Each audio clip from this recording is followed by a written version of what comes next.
Welcome to Ghost Jive, an experience for the average observer, or a dialogue for the paranormal connoisseur. I'm Chris, I'll be your guide today. Let's get haunted.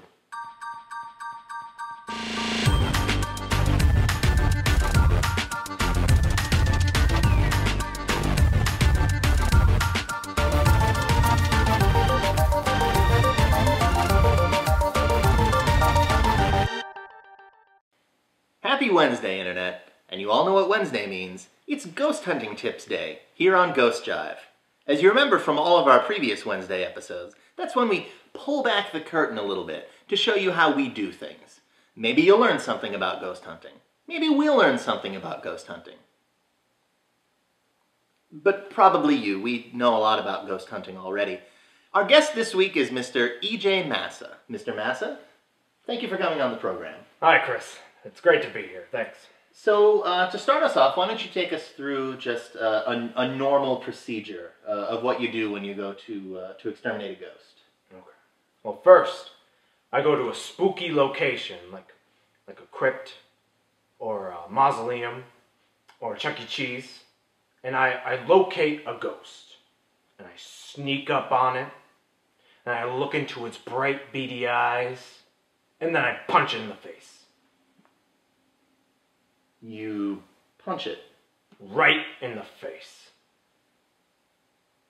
So when you go and when you do that, when you punch the ghost, do you wear any special protective equipment? Say, I know I've gotten plenty of ectoplasm burns in places I don't care to mention. No. I don't have any protective equipment because ghosts are dumb. But that doesn't make any... Really dumb. Well, how about... what would you normally charge, say? What's your going rate for a single instance of ghost extermination? You can get paid for punching ghosts? Am I getting paid for this interview? We'll be right back.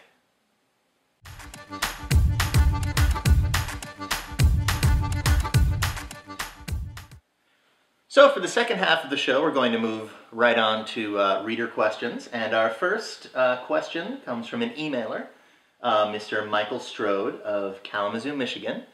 And he writes, Dear Ghost Jive, a huge fan of the show, been watching since episode 1. Thank you, Michael.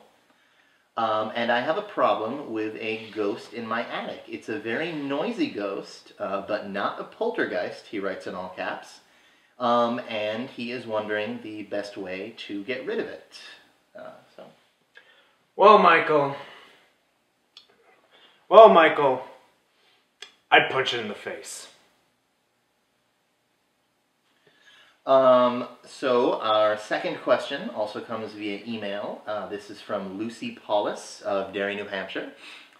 And she writes, Dear Ghost Jive, I hadn't ever heard of your show until a friend of mine recommended it to me. Thank you, Lucy's friend. Please keep recommending it to all of your friends. I have a ghost in my English class that is disrupting class. It often bangs under the floorboards when the teacher is trying to teach. I really want to learn my Shakespeare. Is there anything I can do about it? Punch it in the face. Our third question was actually a handwritten letter that I scanned in here from Jamal Morris of New York City, New York, and he writes very quickly, Help! I think my iPhone is haunted. It was very expensive and I don't want to have to get rid of it. What can I do? Well, Jamal, I would tickle it. Really? No, are you drunk? I'd punch it in the face. We'll be right back.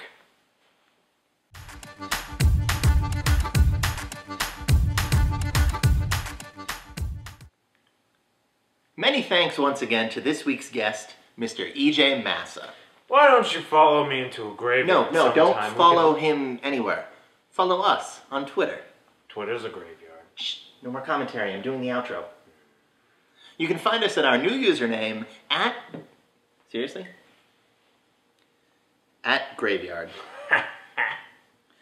Or if you'd rather meet up with us on Facebook, Mark Zuckerberg, this is a picture of your wife.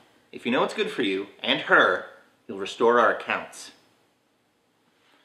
And viewers, why don't you restore your spirits by writing in more questions for next week's guest? I'm Chris, I've been your guide, and I won't see you tomorrow. But you'll see me. Because from here you just look like a camera, it's only one way. I mean, because if I could see you, we could do some really crazy...